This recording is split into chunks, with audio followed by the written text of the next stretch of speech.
Hey, we got a good problem here. Number 14 for the CST Algebra 1 questions says this. A 120-foot long rope is cut into 3 pieces. Okay, so I'm going to draw a picture of this as I go. Here's my rope.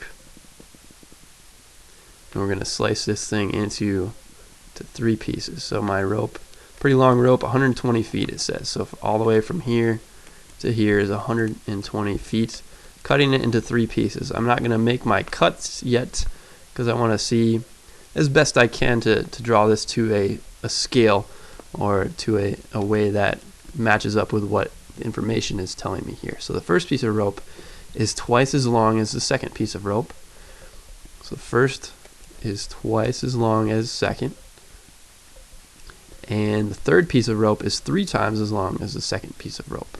So the third piece is 3 times as long as the second piece. So it looks to me like the second piece of rope is definitely the shortest piece and the third piece is the longest piece. So if I have a split in the rope right here and right here, if this one is X, that second piece of rope, so this is the second, this is the third, this is the first, it says that the first one is twice as long, or in other words 2X.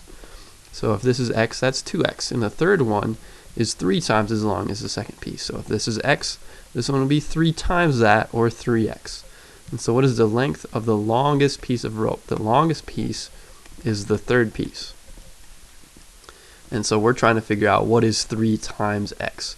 So after you draw a picture and figure out what goes where, now it's a pretty straightforward problem, I think. So that's the harder part. Now the easier part. What's 2X plus X plus 3X supposed to equal? What's supposed to equal right here, 120. That's the whole thing altogether.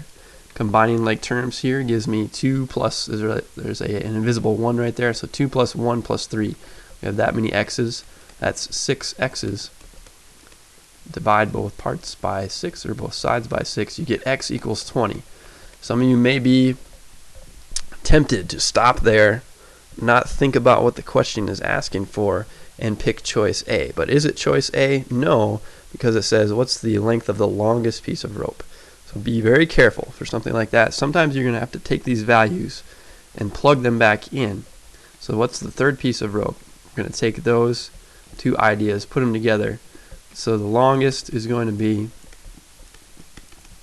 3 times X, which is 3 times 20. That's this part right here.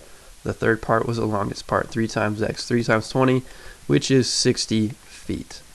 And so there's our correct choice. Number 14 should be choice C.